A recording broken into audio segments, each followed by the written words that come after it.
Adalah sesuatu yang pasti akan memberikan pengaruh buruk dalam kehidupan seorang hamba. Bahkan mungkin pengaruh-pengaruh itu sendiri lebih berat daripada maksiat itu sendiri. Karena para ulama sebagaimana mereka mengatakan bahwa al-ma'asi baridul kufri, bahwa maksiat itu adalah sesuatu yang bisa mengantarkan kepada kekafiran. Oleh karena itulah ya, Allah Subhanahu wa taala di dalam surat An-Nur atau dalam surat Al-Mu'minun yaitu menyandingkan zina dengan syirik. Allah berfirman, "Waz-zaniyatu la yankihuha illa zanin aw musyrik. Wa hurrima dzalika 'alal mu'minin." Dan wanita yang suka berzina tidak boleh menikahinya kecuali lelaki yang suka berzina atau lelaki musyrik. Syekhul Islam Taimiyah mengatakan ayat ini menunjukkan bahwa zina itu akan menyeret kepada kesyirikan. Sehingga ini menunjukkan bahwa memang maksiat adalah merupakan pintu daripada pintu-pintu iblis untuk menyeret seseorang kepada kekafiran. Karena seorang hamba ketika berbuat maksiat, maka semakin hatinya itu hitam dan kelam. Sehingga apa yang terjadi ketika hatinya itu kelam, hatinya keras, akhirnya dia pun tidak menyukai ketaatan. Hati kalau sudah cinta kepada maksiat, pasti dia tidak akan suka kepada taat. Bahkan dia akan benci kepada ketaatan. Dia akan benci kepada orang-orang yang berusaha taat kepada Allah Subhanahu wa taala.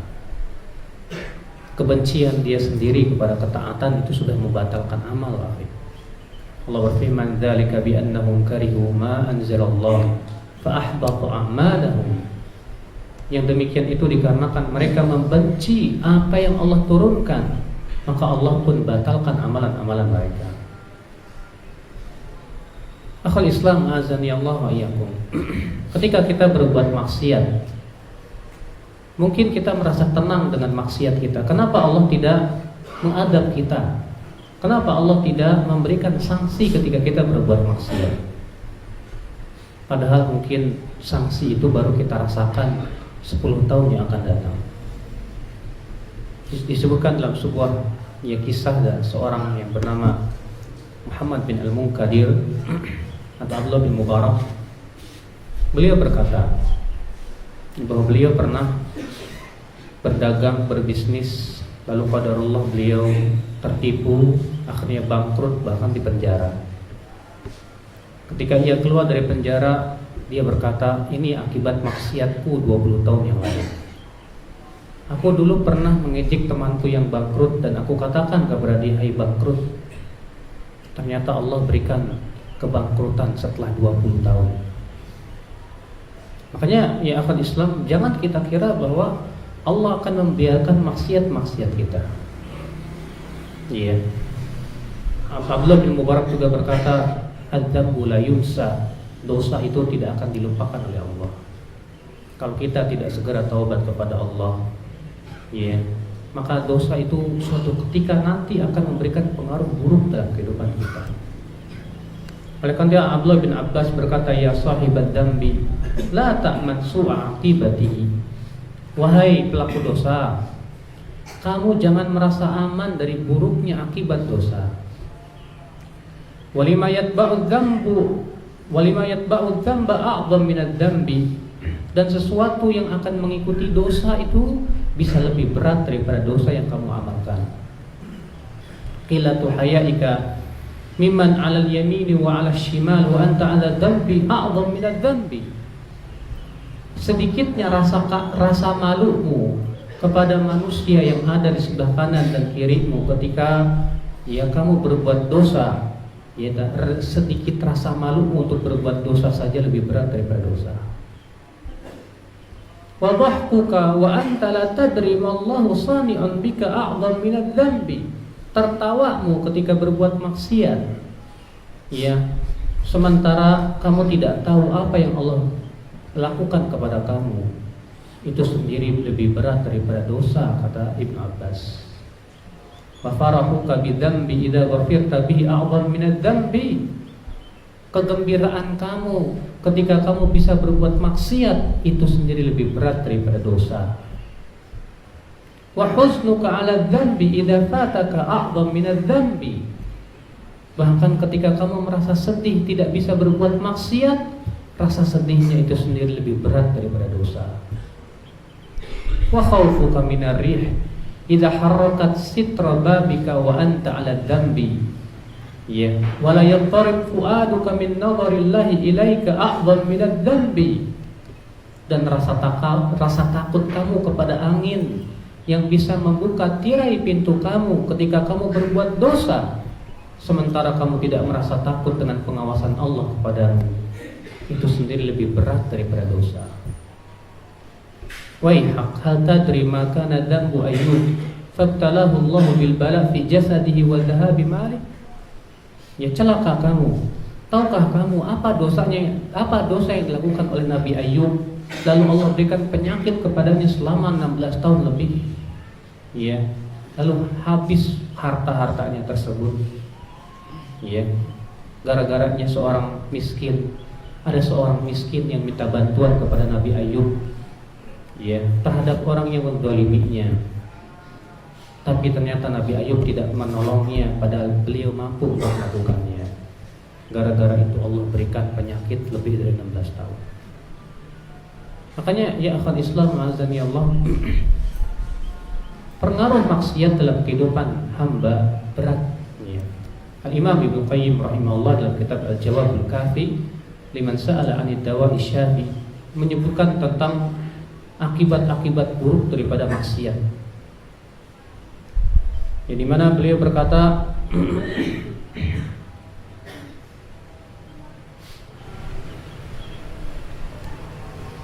wa min atharil ma'asi, di antara pengaruh buruk maksiat.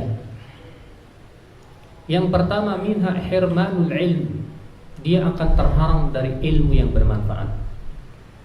Fa innal ilma nurun yaqdhifuhu Allahu fil qalbi wal ma'siyatu tudfi'u dzalika an-nur. Karena ilmu itu adalah cahaya yang Allah berikan kepada hati, sedangkan maksiat itu bisa mematikan cahaya tersebut. Ya. Hanya ketika Imam Syafi'i mengadu kepada gurunya Imam Waqi', iya, kok kenapa beliau tiba-tiba hafalannya berubah? Ya. Maka Imam Waqi' berkata kepada Imam Syafi'i, Imam Syafi'i pun berkata bercair, ya. Syakautu ila Waqi'in su'a hifdhi fa arsyadani ila tarkil ma'asi wa akhbarani bi anna ilma Allahi nurun wa nurullahi la yudalil 'asi. Kata Imam Syafi'i, aku mengadu kepada guruku Waqi' tentang buruknya hafalanku. Maka beliau pun membimbingku untuk meninggalkan maksiat, karena maksiat itu adalah cahaya Allah, sedangkan cahaya tidak akan diberikan kepada pelaku maksiat. Ya.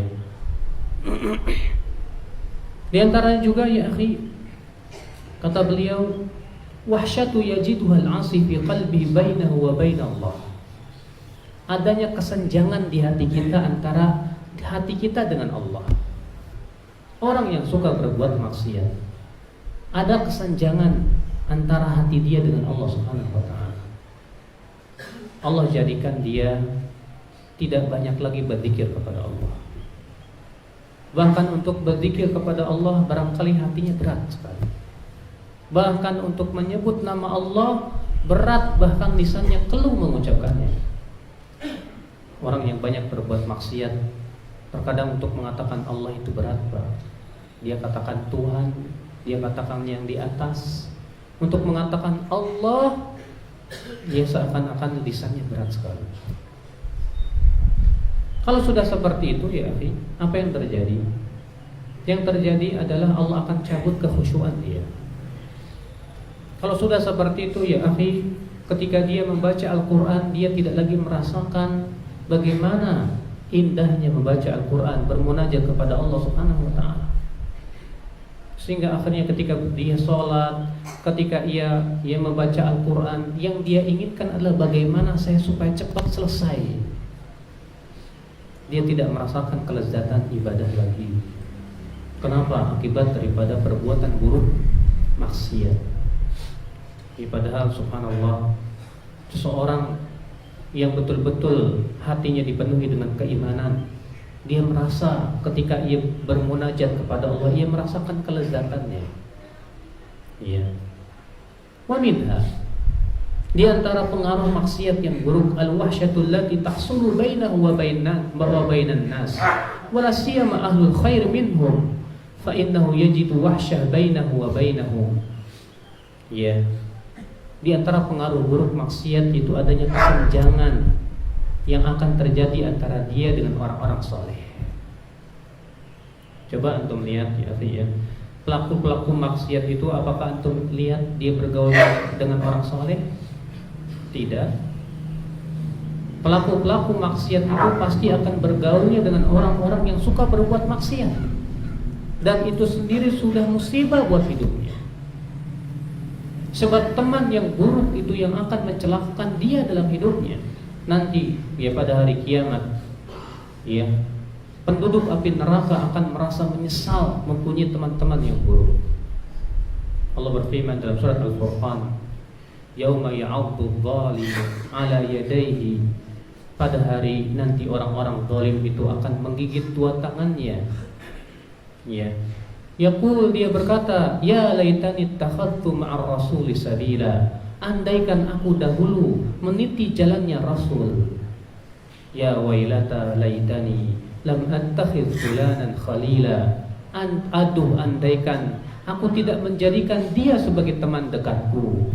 Laqad adallani 'anil dzikri ba'da idh ja'ani, sungguh ia telah menyesatkan aku dari petunjuk setelah petunjuk itu datang kepadaku. Lihat ya akhi, ya, bagaimana penduduk api neraka merasa menyesal mempunyai teman-teman yang buruk. Dan pelaku maksiat biasanya dia tidak suka bergaul dengan orang-orang yang saleh. Karena sudah saya sebutkan tadi, akhi, maksiat itu menjadikan hatinya kelam, keras, sehingga akhirnya dia pun tidak menyukai orang-orang yang berbuat ketaatan kepada Allah Subhanahu wa taala. Sallallahu alaihi wal afiyah. Di antara pengaruh maksiat, kata beliau, wa minha annal ma'asi tuhinul qalba wal badan, bahwasanya maksiat itu melemahkan hati dan badan. Bagaimana maksudnya melemahkan hati? Yaitu menyebabkan keimanannya lemah. Karena sesungguhnya ya akhi, maksiat itu kata Rasulullah memberikan titik-titik hitam di hati. Rasulullah SAW bersabda, idza adnabal 'abdu nukitat fi qalbihi nuktatun sauda, apabila seorang hamba berbuat maksiat maka akan diberikan di hatinya titik-titik hitam. Fa in taba, kalau dia bertaubat kepada Allah lagi, saqula qalbu, dia akan kembali putih bersih. Fa in 'ada zida, kalau kembali lagi kepada maksiat maka akan ditambahkan lagi titik-titik hitam itu. Subhanallah. Iya. Maka dalam hadis lain Rasulullah SAW bersabda, tu'radul fitanu 'alal qulubi ka'ardil hasiri 'udan. Nanti kata Rasulullah, fitnah, maksiat, fitnah itu akan ditampakkan atau dijalin dalam hati seperti tikar yang dijalin seutas demi seutas. Fa ayyu qalbin ashrabaha, hati mana saja yang menerima fitnah itu, nukitat fi qalbi nuktatun sauda, maka akan diberikan di hatinya itu titik hitam. Wa ayyu qalbin ankaraha, hati mana saja yang mengingkarinya, nukitat fi qalbi nuktatun bayda, akan diberikan di hati itu titik yang putih. Hatta tasira qalbain, sehingga akhirnya menjadi dua hati. Qalbun aswad murbat kalquzi mujakhiyan la ya'rifu ma'rufan wa la yunkiru munkaran illa ma ushriba min hawa. Yang pertama adalah hati yang hitam dan kelam, seperti cangkir yang dibalikan, kata Rasulullah. Dia tidak lagi mengenal yang ma'ruf, tidak lagi mengingkari yang mungkar, kecuali yang sesuai dengan hawa nafsunya. Ini musibah ya, ya. Ketika hati kita sudah dilemahkan oleh maksiat, hati itu sudah tidak lagi mengenal yang ma'ruf, hati sudah tidak lagi mengingkari yang munkar. La ilaha illallah. Demikian pula ikhwata Islam azani Allah, kata beliau maksiat itu melemahkan badan. Semakin seseorang berbuat maksiat, semakin badannya lemah. Lemah untuk apa? Lemah untuk mentaati Allah Subhanahu wa taala. Semakin badannya hatinya itu bening dari dosa, semakin badannya kuat. Kuat untuk apa? Untuk mentaati Allah Subhanahu wa taala. Makanya subhanallah ya akhwat Islam, lihat orang-orang yang hatinya dipenuhi keimanan itu. Ya. Mereka selalu berlomba-lomba dalam kebaikan. Mereka berusaha untuk menegakkan sholat. Mereka rindu untuk bermunajat kepada Allah di waktu malam. Ya, mereka merasa indah, terasa ketika ia membaca firman-firman Allah Jalla Sana'u. Dan ketika seorang hamba diberikan oleh Allah kekuatan untuk beribadah, untuk mentaati Allah Subhanahu wa taala, Allah akan berikan kepada dia kekuatan untuk melawan penyakit badannya. Betul wallah. Makanya disebutkan dalam hadis bahwa Rasulullah SAW pernah berpuasa setiap hari, terus menerus puasa. Ya, sambung lagi, terus puasa tanpa berbuka. Kemudian para sahabat ikut-ikutan berpuasa seperti itu. Maka Rasulullah SAW melarang mereka. Lalu apa kata para sahabat? Ya Rasulullah, innaka tuwasil. Wahai Rasulullah, tapi kok engkau sendiri melakukannya, sementara engkau melarang kami? Kata Rasulullah apa? Inni lastu kahayatikum. Aku tidak sama dengan kalian. Inni bitu yut'imuni rabbi wa yasqini. Aku bermalam dalam keadaan Allah memberikan makan dan minum kepadaku. Kata Ibnu Qayyim Al-Jauziyah ketika menjelaskan hadis ini apa? Makanan dan minuman yang diberikan oleh Allah adalah qutul qulub, makanan hati. Dimana ketika seorang hamba sudah merasa sangat asyik dengan Allah, itu sendiri sudah memberikan kekuatan pada badannya. Dan ini subhanallah ya akhi, kedudukan yang sangat tinggi dari para nabi. Ya. Adapun kita masih sangat jauh sekali dari hal itu. Apalagi di zaman sekarang kayak akhi, maksiat di mana-mana. Terkadang untuk menjadikan kita bisa mentaati Allah itu sulit sekali. Ya, fa Allahu musta'anu al-itiklan. Wa minha hirmanu ta'ah falau lam yakun lidzambi 'uqubah illa an yasudda an ta'atillah takunu badalah wa taqta'u tariqa ta'atin ukhra. Di antara pengaruh buruk maksiat kata beliau, yaitu seseorang akan terhalang dari ketaatan. Kalaulah tidak ada untuk dosa sanksi kecuali ini, maka ini sendiri sudah cukup ya sebagai akibat buruk daripada dosa. Seseorang terhalang dari ketaatan kepada Allah Subhanahu wa taala. Walaupun dia sholat, dia tidak betah lama-lama dalam sholat. Untuk melihat ya, ada orang kalau sholat bagaikan ayam mematuk, Pak. Yang dia pikirkan adalah bagaimana saya cepat selesai sholat. Barangkali kalau imamnya panjang sedikit, nggak betah dia. Ini orang kok panjang banget sih. Iya. Makanya ya akhwal Islam azani Allah wa yakum, itu yang kita khawatirkan ya, ketika kita tidak diberikan oleh Allah kekuatan untuk mentaati Allah akibat daripada maksiat-maksiat kita. Kemudian beliau berkata, wa minha anal ma'asi tuqassirul umra wa tamhaqu barakatahu wa labud. Di antara pengaruh maksiat juga bahwa maksiat itu memendekkan umur, demikian pula mencabut keberkahan umurnya tersebut. Ya, fa innal birra kama yazidu fil umr fal fujuru yuqassirul umra. Sebagaimana perbuatan baik itu bisa menambah panjangnya umur, demikian pula perbuatan maksiat itu bisa mengurangi umur seorang hamba. Ya. Akhul Islam azani Allah wa yakum. Kemudian kata beliau, wa minha, di antara pengaruh buruk maksiat, annal ma'asi tazra'u amthalaha wa yuwallidu ba'daha ba'dan hatta ya'izzu 'ala al-'abdi mufaraqatuha wal khuruj minha. bahwasanya maksiat itu ya beranak pinak. Ini keburukan maksiat yang berat nih Pak. Ya. Apa itu bahwa maksiat itu beranak pinak? Maksudnya beranak pinak gimana? Artinya menarik kita kepada maksiat yang lain. Kita berani membuka satu pintu maksiat, maka akan terbuka di depan kita pintu-pintu maksiat yang lainnya. Semakin kita jatuh kepada maksiat, semakin terbuka lagi depan kita pintu-pintu maksiat yang lainnya. Na'udzubillah, sallallahu alaihi wasallam.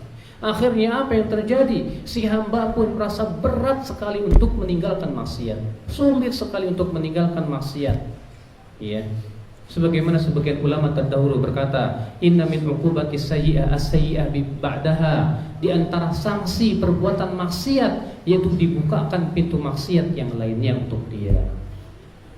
Nah, kalau kita Pak ya selalu dibukakan pintu maksiat terus kepada kita, musibah Pak. Rasulullah SAW saja minta kepada Allah jangan sampai musibah itu menimpa agamanya. Tahukah antum doa Rasulullah SAW? Rasulullah SAW berdoa apa? Wala taj'al musibatana fi dinina wala taj'alid dunya akbar hammina wala mablagha ilmina. Ya Rabbi Allah, jangan engkau jadikan musibah itu menimpa agama kami ya Allah. Dan jangan engkau jadikan dunia itu sebagai ya keinginan kami yang paling besar dan puncak pengetahuan ilmu kami. Masya Allah ya akhwat Islam azani Allah wa ikum ya. Rasulullah SAW berlindung kepada Allah untuk dijadikan musibah itu menimpa agamanya. Kalau musibah menimpa dunia kita, maka musibah itu mengampuni dosa. Antum ditimpa musibah, musibah apa? Sakit melebur dosa. Antum ditimpa musibah, musibah apa? Kehilangan anak, umurnya berapa? Oh 5 tahun Ustaz, menjadi hijab dari api neraka. Antum ditimpa musibah, musibah apa? Kehilangan motor Ustaz, itu melebur dosa, mengangkat derajat.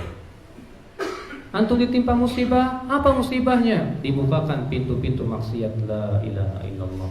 Ini yang paling besar. Wallahi ya akhi, musibah yang menimpa agama itu yang paling kita khawatirkan sekali. Seorang mukmin sadar bahwasanya bekal dia menuju kehidupan akhirat yang paling besar adalah agama dia, iman dia. Makanya ketika Rasulullah SAW mengabarkan akan munculnya fitnah, kata Rasulullah, taji'ul fitnah, akan datang fitnah. Fayaqulul mu'min, seorang mukmin berkata, hadihi muhlikati, ini yang akan membinasakan diriku. Seorang mukmin sadar, seorang mukmin tahu bahwa fitnah berupa maksiat, syubhat, syahwat itu bisa akan menghancurkan agamanya. Akhwat Islam azani Allah wa iyyakum. Kemudian di antara pengaruh maksiat juga kata beliau, annaha tudha'iful qalba an iradatihi fataqwa iradatul maksiyah wa tad'uf iradatu taubah syai'an fa syai'an. Bahwasanya maksiat itu melemahkan hati dari keinginan berbuat ketaatan sehingga keinginan maksiat menjadi kuat, sementara keinginan taubat menjadi lemah sedikit demi sedikit sampai lepas sama sekali. Masya Allah ya akhi ya. Coba bayangkan ya, kalau orang sudah tidak ada keinginan taubat, kayak iblis. Iblis berbuat maksiat, kenapa? Dia tidak mau sujud kepada siapa? Kepada Adam. Nabi Adam berbuat maksiat apa? Maksiatnya apa? Tidak mau makan, karena beliau jatuh, yaitu makan pohon yang dilarang oleh Allah Subhanahu wa ta'ala. Tapi Nabi Adam tahu taubat nggak? Iblis tidak taubat, dan dia tidak pernah mau taubat. Nah, kalau seseorang sudah terbiasa dengan maksiatnya, dia akan menganggap biasa-biasa saja. Bagaimana akan bertaubat? Terhalangnya dia dari pintu taubat saja itu sudah musibah. Iya. Sementara taubat dan istighfar itu, Pak, itu yang akan menghalangi kita dari adab Allah dan sanksi Allah. Makanya Allah Ta'ala berfirman apa? Wa ma kana Allahu mu'adzibahum wa hum yastaghfirun. Allah tidak akan pernah mengadab mereka selama mereka minta ampun kepada Allah Subhanahu wa taala. Kalau kita sudah kehilangan keinginan untuk taubat, maka berarti sanksi Allah atau adab Allah akan menimpa kita. Na'udzubillah. Nasallallahu as-salamata wal afiyah.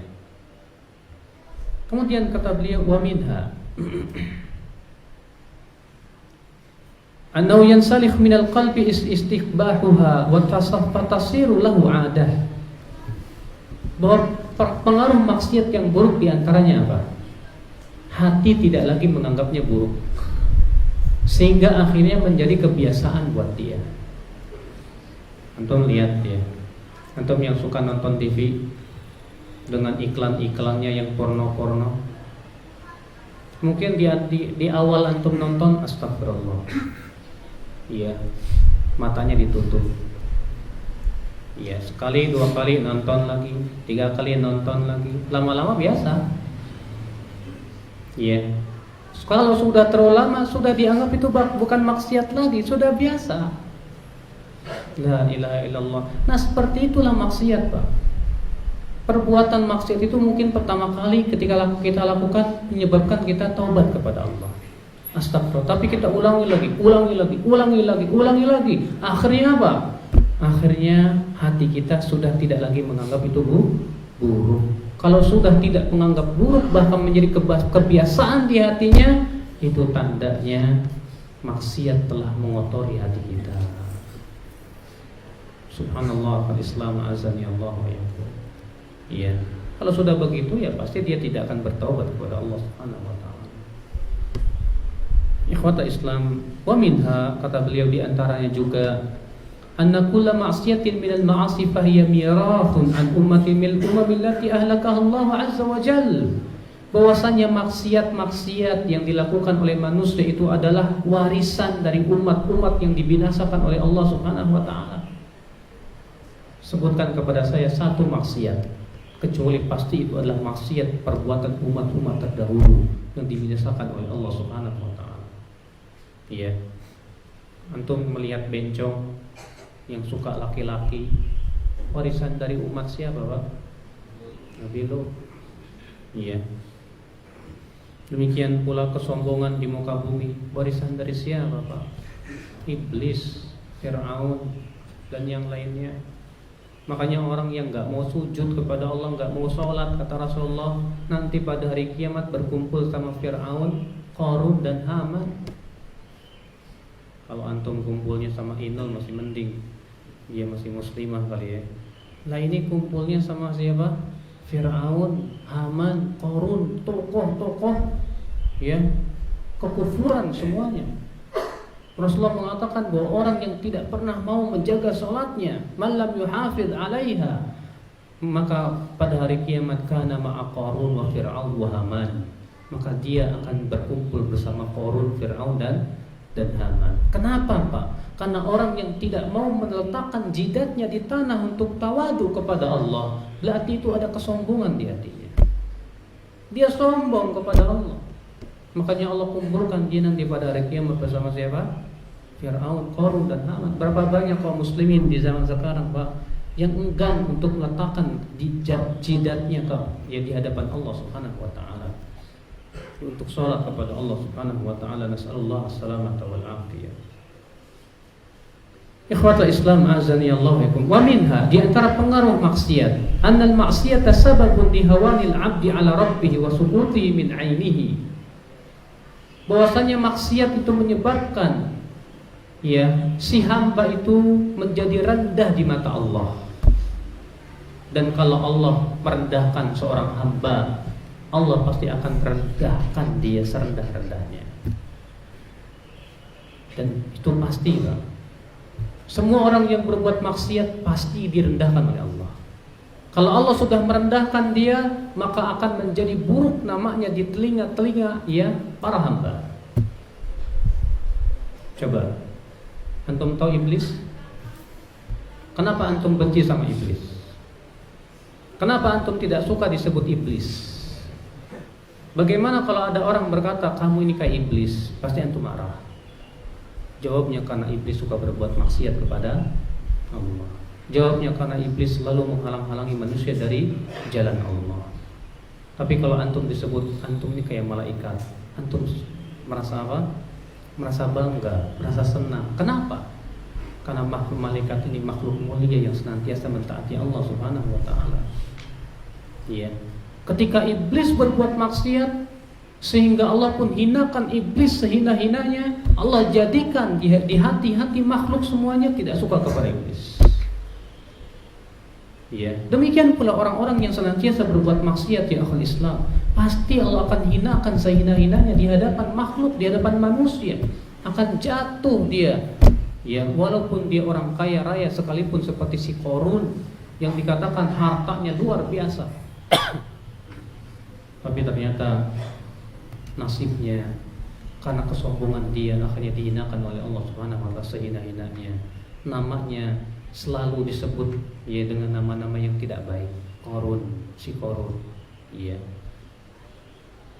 Ikhwatul Islam azani Allah wa iyyakum. Kemudian kata beliau wa minha anna ghairahu minan nas wad dawab ya'udu alaihi syu'mu dhanbihi fayahtariq wa huwa ghairu bi syu'mi dzunub wal dhulmi. Bahwasanya maksiat itu ya akhal Islam azani Allah wa iyyakum akan memberikan kesialan kepada dirinya, bahkan kepada yang ada di sekitarnya berupa makhluk, bahkan manusia yang lainnya. Ya. Berkata Mujahid bin Jabr, innal bahaim tal'an musata bani Adam idza ishtaddatis sanah wa amsakil wa idza ishtaddatis sanah ya wa amsak wa umsikal matar.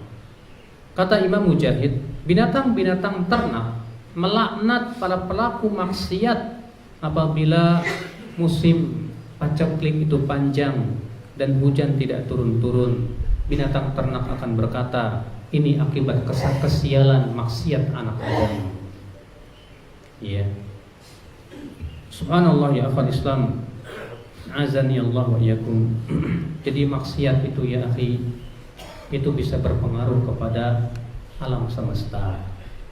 Antum tahu enggak Mas, bahwasanya ya orang kafir kalau meninggal dunia apa? Kata Rasulullah apa? Suatu ketika dalam hadis yang diriwayatkan Bukhari dan Muslim ya, Rasulullah SAW sedang duduk dengan beberapa sahabatnya. Lalu lewatlah jenazah seorang mukmin. Lalu Rasulullah bersabda, "Ustarih," ini beristirahat. Tak lama kemudian lewatlah jenazah orang kafir. Kata Rasulullah apa? "Mustarah minhu," ini orang diperistirahatkan. Lalu ada seorang sahabat bertanya, "Wahai Rasulullah, apa sih maksudnya beristirahat dan apa maksudnya diperistirahatkan?" Kata Rasulullah, "Innal mu'min idza mata," seorang mukmin apabila meninggal dunia, "istaraha min ta'abid dunya wa nasabiha." Seorang mukmin apabila meninggal dunia, ia beristirahat dari apa, Pak? Dari letihnya dan penatnya kehidupan dunia. Wa ammal kafir idza mata, tapi kalau orang kafir kalau meninggal dunia, istaraha minhul ibad wal bilad, maka akan beristirahat darinya para hamba dan negeri-negeri. Makanya kata ya salah seorang ulama, orang kafir ya kalau meninggal dunia maka ya negeri-negeri dan para hamba bergembira. Kalau istilahnya kita disorakin, Pak. Tapi orang beriman kalau meninggal dunia maka ditangisi oleh langit. Ya. Makanya di antara para ulama ketika ada yang menafsirkan firman Allah, "Fama bakat alaihimus sama," langit tidak menangisi mereka orang-orang kafir itu. Kata mereka ini menunjukkan bahwa orang beriman ditangisi kematiannya oleh langit. Ya. Karena manfaat ketaatan mereka pengaruh untuk kebaikan bumi, sebagaimana keburukan maksiat mereka berpengaruh kepada bumi juga. Antum tahu Hajar Aswad? Kenapa disebut Hajar Aswad? Hajar Aswad itu artinya apa, Pak? Batu hitam. Rasulullah SAW mengabarkan dalam hadis yang sahih bahwa Hajar Aswad itu tadinya berwarna putih bersih. Allah turunkan dari surga. Apa yang terjadi? Apa yang membuat dia hitam? Kata Rasulullah, sawwadatu khataya bani Adam, dihitamkan oleh dosa-dosa anak Adam. Kalau begitu pengaruh tidak dosa? Pengaruh. Sampai-sampai batu yang tadinya putih, masya Allah, diturunkan dari surga gara-gara dosa-dosa anak Adam jadi hitam semua. Kerusakan yang ada di muka bumi ini akibat daripada apa? Kemajuan teknologi? Tidak. Iya.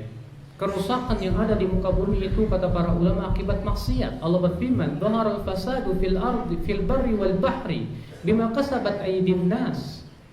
Muncul kerusakan di daratan dan di lautan disebabkan perbuatan-perbuatan siapa? Manusia. Apa kata Ibnu Abbas ketika menafsirkan ayat ini?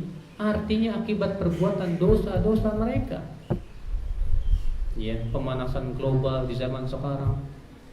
Demikian pula kerusakan-kerusakan yang ada di lautan, di sana sini, semuanya akibat daripada dosa-dosa manusia. Ya akhwat Islam, azani Allah wa iyyakum.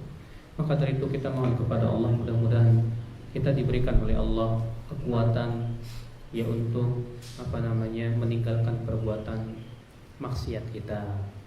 Kita diberikan kekuatan oleh Allah untuk senantiasa bisa mentaati Allah Subhanahu wa taala dan diwafatkan di atas ketaatan kepada Allah Subhanahu wa taala. Dan pengaruh yang paling berat dalam kehidupan seorang hamba dari maksiat adalah dijadikan ia tidak bisa istiqomah di atas di jalan al-haq dan dikhawatirkan mati su'ul khatimah. Ya. Padahal subhanallah, siapa sih di antara kita yang mau mati su'ul khatimah? Orang yang selalu suka berbuat maksiat, akhirnya ketika di akhir hayatnya dia sangat butuh keimanan, di saat itu ia tidak mendapatkannya. Akhirnya ia pun meninggal dalam keadaan naudzubillah, ia berbuat maksiat kepada Allah Subhanahu wa taala. Barangkali ini saja yang saya sampaikan, mudah-mudahan apa yang saya sampaikan ini bermanfaat. Setidaknya ya kita ingat bahwa setiap kali kita mau berbuat dosa ya, kita langsung ingat bahwa perbuatan buruk maksiat kita pasti akan memberikan pengaruh yang sangat tidak baik untuk diri kita dan kehidupan kita. Ini saja. Ya subhanakallah bihamdika, asyhadu an la ilaha illa anta, astaghfiruka wa atubu ilaik. Wassalamualaikum warahmatullahi wabarakatuh.